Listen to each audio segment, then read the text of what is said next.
विशेष रूप से स्वागत है हमारे शिक्षक साथियों का, जिनके निरंतर अथक प्रयासों से ही हमारा घर हमारा विद्यालय कोविड जैसी विषम परिस्थिति के दौरान भी हम सीखने की प्रक्रिया निरंतर करने में सुनिश्चित हो पाए हैं। इसके लिए पूरे ज़िले स्तर की टीम, ब्लॉक स्तर की टीम, संकुल स्तर की टीम और हमारी शाला स्तर की जो टीम है, विशेषकर हमारे शिक्षक साथी, आप सभी का इसमें बहुत बड़ा बहुत अहम योगदान है। और आप सभी से अपेक्षा है कि जिस तरह का एफर्ट, जिस तरह की मेहनत आप करते आ रहे हैं, वही इंटेंसिटी हम आने वाले महीनों में भी कायम रखें, क्योंकि निकट भविष्य में जो शाला हैं वो बंद रहेंगी। अभी उनके खुलने के बारे में किसी तिथि का विनिश्चय नहीं हुआ है, लेकिन शाला बंद होने से हमारे सीखने सिखाने की प्रक्रिया ना बाधित हो, ये हम सबको सुनिश्चित करना है। और निश्चित तौर पे मुझे आशा नहीं, पूरा विश्वास है कि जिस तरह से आप मेहनत करते आ रहे हैं, आने वाले समय में भी हमारी जो प्रगति है हम उससे और अच्छा कर पाएंगे। आज के संवाद में 4 मुख्य विषय हैं जिस पर हम चर्चा करेंगे। पहला है हमारा घर हमारा कार्यक्रम, हमारा घर हमारा विद्यालय कार्यक्रम के क्रियान्वयन की समीक्षा।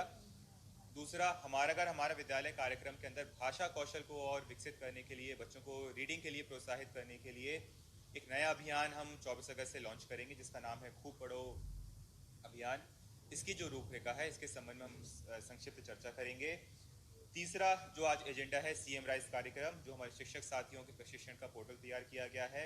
और चौथा, जिस तरह से हम राज्य स्तर से आप सभी के साथ संवाद स्थापित कर रहे हैं, ठीक उसी तरह जिले स्तर और ब्लॉक स्तर से अगले सप्ताह 24 अगस्त से 29 अगस्त के बीच में हमें प्रत्येक शिक्षक साथी तक पहुंचना है, जिला स्तरीय और ब्लॉक स्तरीय शैक्षिक संवाद के माध्यम से। हमारा घर हमारा विद्यालय जो हमारा पहला एजेंडा है, हम उससे प्रारंभ करेंगे। कार्यक्रम की रूपरेखा से आप सभी वाकिफ हैं, आप सभी के जानकारी में है कि किस तरह से हम लोगों ने कार्यक्रम की रचना की थी। यहाँ पे एक बात दोहराना आवश्यक है कि हमारा घर हमारा विद्यालय कार्यक्रम का उद्देश्य था, वो बहुत ही महत्वपूर्ण है कि शाला बंद होने की अवधि में हमारे सीखने की प्रक्रिया ना रुके, पहला।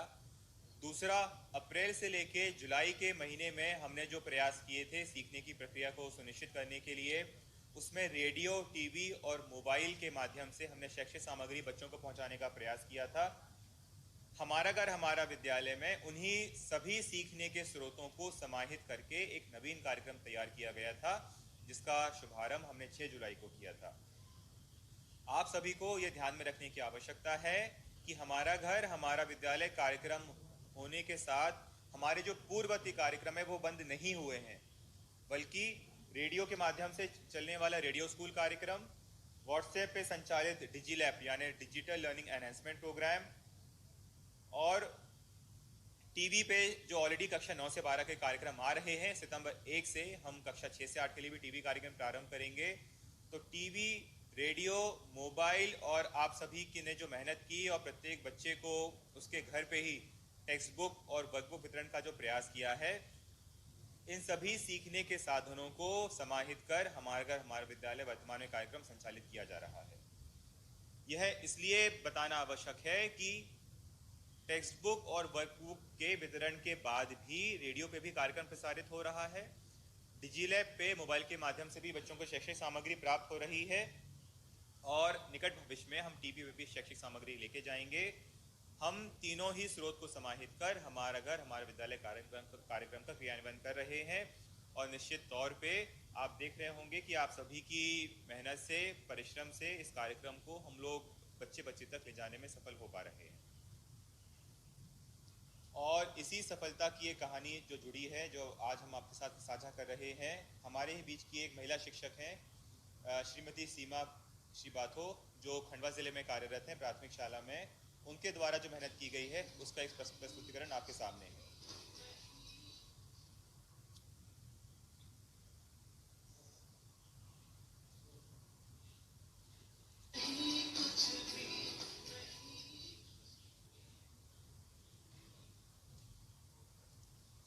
आगे क्यों नहीं आ रही है बात? आगे क्यों नहीं आ रही?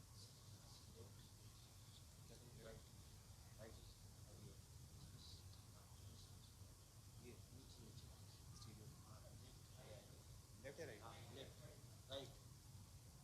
नमस्ते बेटा। जन शिक्षा केंद्र सिहाड़ा विकास खंड खंडवा, जिला खंडवा। खंडवा शहर से लगभग 20 किलोमीटर की दूरी पर हमारा गांव है बकराड़ा। यहाँ की आबादी लगभग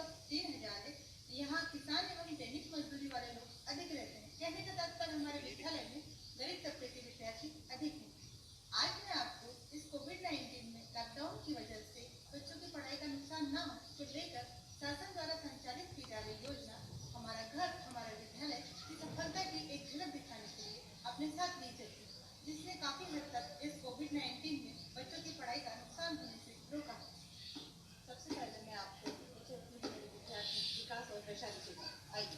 नमस्ते टीचर जी। नमस्ते बेटा, बैठ जाओ। आज मोबाइल पर जो शैक्षणिक सामग्री आई वो आपने देखी? क्या आया था उसमें? किस किस की? गाय की, घास से घोड़े की, घास से भालू की। क्या लिख रहे हैं आप? ला दिखाओ।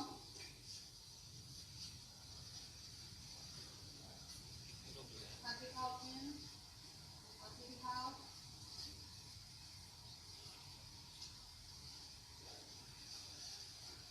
बेटा बहुत सुंदर राइटिंग है तुम्हारी ना, बहुत सुंदर लिखा है।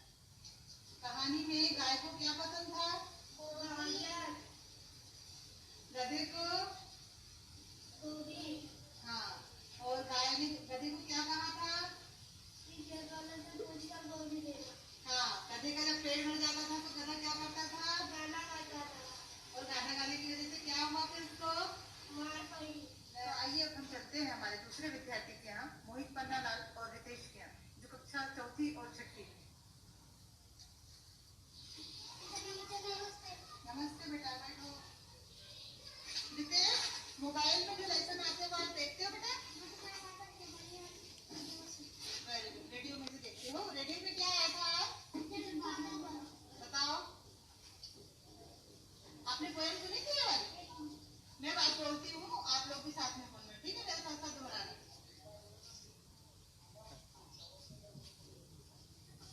चलो, बोले कविता?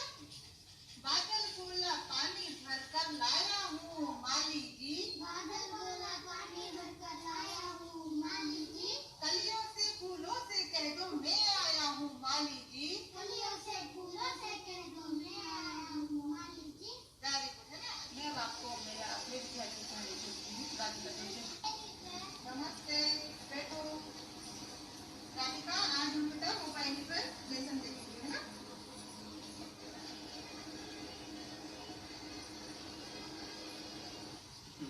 बेटा राधिका, अभी मैंने मोबाइल में क्या देखा? हाँ, वेरी गुड। तो ये क्या है? हाँ, और क्या बनता है? मैं अब आपको अपने अगले विद्यार्थी के यहाँ ले चलती हूँ, सोनम और दुर्गेश। वो आपने देखी? ये हमारी विद्यार्थी है सानिया, जिसके पास न मोबाइल है न टीवी है, तो वो अपनी सहेली के पास आकर मोबाइल से शैक्षणिक सामग्री देखती है ना सानी? आपने देखा इस मोबाइल पे क्या आया था? Very good. किस किस की कहानी देखी आपने? हमारे शिक्षक साथी ध्यान देंगे, एक बार इस वीडियो को जो एक महत्वपूर्ण अंश है मैं फिर से प्ले करूंगा, और इस वीडियो में एक लाइन आ रही है, वो सब हमें गौर करना चाहिए। तो अपने अगले विद्यार्थी के यहाँ ले चलती हूँ, सोनम और दुर्गेश के यहाँ। आइए।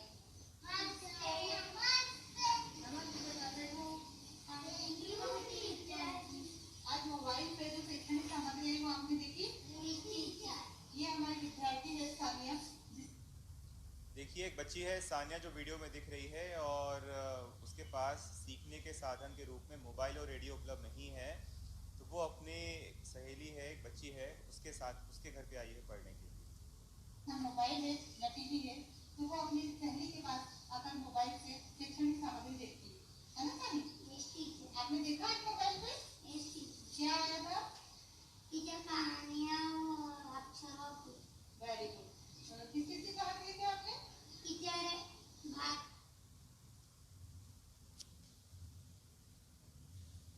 इस वीडियो में 3 महत्वपूर्ण बात ध्यान देने लायक हैं। पहला कि हमारी जो शिक्षक साथी हैं उनकी ऊर्जा, उन्होंने जितनी मेहनत से, जितने लगाव से और समर्पण की भावना से गृह संपर्क करने का प्रयास किया है, वो वास्तविक रूप से काबिल तारीफ है और सीखने लायक है। बहुत हमारे शिक्षक साथियों को इससे प्रेरणा मिलेगी।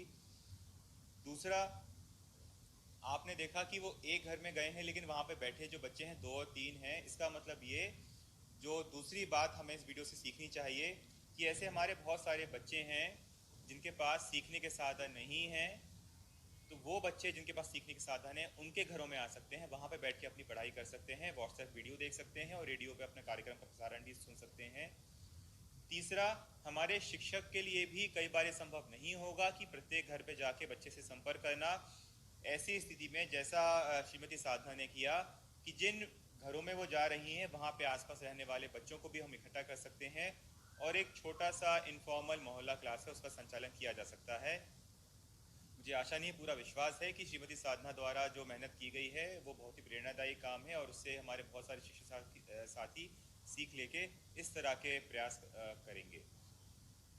हमारा विद्यालय कार्यक्रम को प्रारंभ हुए करीबन 1.5 महीने से ज़्यादा का समय हो चुका है, लेकिन वर्तमान में जो एक चिंताजनक बात है, जो हमने लाल अंक में जिन ज़िलों को दिखाया है, दर्शाया है और पीले कलर से कुछ ज़िलों को दर्शाया है, वो यह है कि जिन बच्चों के पास रेडियो, टीवी और मोबाइल नहीं है पढ़ने के लिए, अगर उनके हाथ में जो लघु पुस्तिका हमने 12 पेज की तैयार की है, जिसमें 8 सप्ताह का हमारा विद्यालय का साप्ताहिक लर्निंग कार्यक्रम दिया गया है, तो बच्चे अपने भाई बहन या माता पिता की देखरेख में उस लघु पुस्तिका में जो निर्देश दिए गए हैं उसका पालन करके अपनी पढ़ाई जारी रख सकते हैं। परंतु आगरमालवा, दमोह, देवास, खरगोन, राजगढ़, रतलाम, सागर, शिवपुरी, कटनी ऐसे ज़िले हैं जहां पे अभी तक इस लघु पुस्तिका का वितरण नहीं हुआ है और ये जानकारी जो हमने गूगल शीट तैयार की थी उसमें जिन ज़िलों ने जानकारी अपडेट कराई है उसके आधार पर यह संकलन हमने किया है। इसके अतिरिक्त गुना, होशंगाबाद, झाबुआ, नरसिंहपुर, निवाड़ी, टीकमगढ़, उमरिया ऐसे ज़िले हैं जहां पे अभी तक जानकारी लघु पुस्तिका के वितरण की जानकारी अपडेट नहीं की गई है। ये करीबन 12-15 ज़िले हैं जो हमारे लिए चिंता का विषय बने हुए हैं और ज़िले स्तर और ब्लॉक स्तर की टीम को ये सुनिश्चित करना पड़ेगा कि आपकी लापरवाही के कारण इसका खामियाजा बच्चों को भुगतना ना पड़े। आप सभी के पास 4 दिन का समय है। 4 दिन बाद हम पुनः इन ज़िलों की समीक्षा करेंगे ज़िलेवार, और यदि यही स्थिति रिपीट होती है तो फिर इसके लिए सीधे ज़िले स्तर और ब्लॉक स्तर की जो टीम है उसको उनकी जिम्मेदारी नियत की जाएगी। हमारे जो शिक्षक साथी हैं, आपसे अपेक्षा है कि इन ज़िलों में विशेषकर जो कार्यरत हैं या आपके क्षेत्र में किसी स्पेसिफिक संकुल में या स्कूल के बच्चों को अगर इसका लघु पुस्तिका का वितरण नहीं हुआ है तो आपके पास जो फ़ोन नंबर की डायरेक्टरी है कृपया करके बच्चों से संपर्क स्थापित करें और साप्ताहिक लर्निंग पैकेज में जो दिन नियत किए गए हैं, किस दिन क्या गतिविधि होनी है, कृपया करके उसके अनुसार बच्चों को इंस्ट्रक्शन देने का काम करें। तीसरा बिंदु है, ये अत्यंत महत्वपूर्ण है। जैसा हम लोगों ने पहले बताया था कि हमारे करीबन 25 से 30% बच्चे ऐसे हैं जिनके माता पिता के पास व्हाट्सएप आधारित मोबाइल है, वो व्हाट्सएप का उपयोग करते हैं और आप सभी की मेहनत से हमारे प्रदेश में करीबन 50,000 से अधिक व्हाट्सएप ग्रुप तैयार किए गए हैं। परंतु कार्यक्रम के क्रियान्वयन की आप गति देखें तो पिछले 2 सप्ताह में करीबन 35 से 40% का डिप आया है, कमी आई है यूट्यूब के व्यूज़ में। इसका मतलब ये कि पहले 15वें सप्ताह तक करीबन प्रतिदिन 7 लाख बच्चे जो हम शैक्षिक सामग्री भेज रहे हैं, व्हाट्सएप पे वीडियोस भेज रहे हैं, उसका अवलोकन कर रहे थे। परंतु पिछले 2 हफ्तों में इनकी संख्या 2 लाख घट गई है। अब मात्र 5 लाख बच्चे ही हैं जो वीडियोस देख पा रहे हैं। ये बहुत चिंता का विषय है। आप देखें कक्षा 1 से 8 में जो टोटल एनरोलमेंट है वो 67 लाख है, उसके विरुद्ध अगर मात्र 5 या 6 लाख बच्चे हमारे वीडियोस देख रहे हैं तो मात्र हम 10% बच्चों तक पहुंच पा रहे हैं, जिसमें हमें और सुधार करने की आवश्यकता है। और इसके लिए जो हमारा डिजीलैब सेल बना हुआ है उसको बहुत ज़्यादा मॉनिटरिंग करने की आवश्यकता है। डिजीलैब सेल पे ये निर्देश दिए गए थे कि हमारे जो ज़िले स्तर की टीम है, हमारे प्रोग्रामर्स हैं, डीपीसी हैं, एपीसी एकेडमिक हैं, आप सभी डिजीलैब सेल के माध्यम से इस कार्यक्रम की समीक्षा करेंगे और हमारे जो बीएसी हैं, बीआरसी हैं, सीआरसी हैं, वो व्हाट्सएप ग्रुप पे एंटर होंगे जो टीचर्स ने बनाए हैं और फिर वहाँ पे फीडबैक लेंगे कि हमारे कितने टीचर्स हैं जो वीडियो भेज रहे हैं बच्चों को। इस कार्यक्रम के मॉनिटरिंग में कमी आई है, जिसका सीधा जो प्रभाव पड़ रहा है वो नंबर ऑफ व्यूज़ जो पर डे होने चाहिए उस पर पड़ रहा है। अतः हम सभी को सुनिश्चित करना है कि व्हाट्सएप के वीडियोस देखने की जो कमी आई है, आने वाले 1 सप्ताह में हम इसकी सघन समीक्षा कर, सघन भ्रमण कर, मॉनिटरिंग कर, माता पिता से बात करके सुनिश्चित करें कि बच्चे वीडियोस देख रहे हैं। इस कमी के 2-3 जो प्रमुख एरियाज हैं जो रेखांकित करने के लिए हैं कि सबसे ज़्यादा जो कमी आई है वो कक्षा 1 और 2 के बच्चों में आई है 46%, और कक्षा 3 से 8 के जो बच्चे हैं उसमें 30%, और क्योंकि पूरे व्यूज़ में प्राथमिक कक्षाओं का वेटेज सबसे ज़्यादा है, 9 से 12 का एनरोलमेंट वैसे भी कम है, तो कक्षा 1 से 8 के जो बच्चों के जो व्यूज़ हैं उसमें कमी होने के कारण पूरे प्रदेश स्तर पे जो ओवरऑल कमी आ रही है उसमें हमारा कंट्रीब्यूशन ज़्यादा है। हमें और ज़्यादा मेहनत करने की आवश्यकता है, बच्चों तक, पेरेंट्स तक पहुंचने की आवश्यकता है, उन्हें मोटिवेट करने की, प्रेरित करने की आवश्यकता है कि जो शिक्षण सामग्री व्हाट्सएप वीडियो पर भेजी जा रही है बच्चे प्रतिदिन उसको देखें और उसमें जो गतिविधियां दी गई हैं उसका अभ्यास अपनी कॉपी में करें। और अभ्यास करने के साथ साथ जो हमारे शिक्षक साथी हैं व्हाट्सएप पर जो एक्सरसाइज की जा रही है बच्चों द्वारा उसको बुलवाएं, उसको चेक करें और कमेंट के साथ वापस करें। मुझे उम्मीद है कि हमारे शिक्षक साथी इस जो गिरावट है उसको जो चिंता का विषय है उसका संज्ञान लेंगे और आने वाले सप्ताह में पुनः इसको सुधारने का प्रयास करेंगे। इसके साथ ही एम शिक्षा मित्र जो हमारे प्रत्येक शिक्षक साथी के मोबाइल पर डाउनलोड किया जा चुका है, उसके यूज़र आईडी पासवर्ड आपके पास है। उस एम शिक्षा मित्र पे हमने शिक्षा सेतु मॉड्यूल बनाया है जहाँ पे प्रतिदिन हमारे टीचर्स को अपेक्षा की गई है कि आपके द्वारा जो दैनिक कार्यवाही की गई है उसका एक प्रतिवेदन बहुत ही इजी फॉर्मेट बनाया गया है, उसके माध्यम से आप सबमिट करेंगे। आप देख रहे हैं कि टॉप 5 जो सबसे अच्छा प्रदर्शन करने वाले ज़िले हैं, ये ज़िले वो ज़िले हैं जहाँ के टीचर्स ने सबसे ज़्यादा बार एम शिक्षा मित्र पे हमारा घर हमारा विद्यालय की मॉनिटरिंग का जो नया प्रपत्र था उसको भरना शुरू किया है। पूरे प्रदेश में सर्वाधिक अच्छा काम दतिया ज़िले में हुआ है जहाँ के 62% टीचर्स ने ये फॉर्म भरे हैं। इसके बाद हरदा है, तृतीय स्थान पे छतरपुर है, फिर सिंगरौली है, फिर बैतूल है। तो आप देख रहे हैं कि 46% काम करने वाला ज़िला भी टॉप 5 में आ गया है, जो दिखाता है कि अभी भी सुधार की बहुत गुंजाइश है। एक बार पुनः दतिया, हरदा, छतरपुर, सिंगरौली और बैतूल ज़िले को बहुत बहुत बधाई। और आपके लिए अब अगला लक्ष्य होना चाहिए कि आप कैसे 60 से 75 और 75 से आप 95% प्लस टीचर्स तक पहुंचते हैं अगले सप्ताह। इन 5 ज़िलों के अलावा जो प्रदेश में सबसे खराब प्रदर्शन करने वाले ज़िले हैं वो है रतलाम, डिंडोरी, देवास, खरगोन, धार। आप देख रहे हैं कि इनकी स्थिति इतनी दयनीय है कि ये डबल डिजिट भी क्रॉस नहीं कर पाए हैं। रतलाम में मात्र 5% टीचर्स ही फॉर्म भर रहे हैं, डिंडोरी में मात्र 6.4% टीचर्स फॉर्म भर रहे हैं, देवास में 5%, खरगोन में 7% और धार में 7.5%।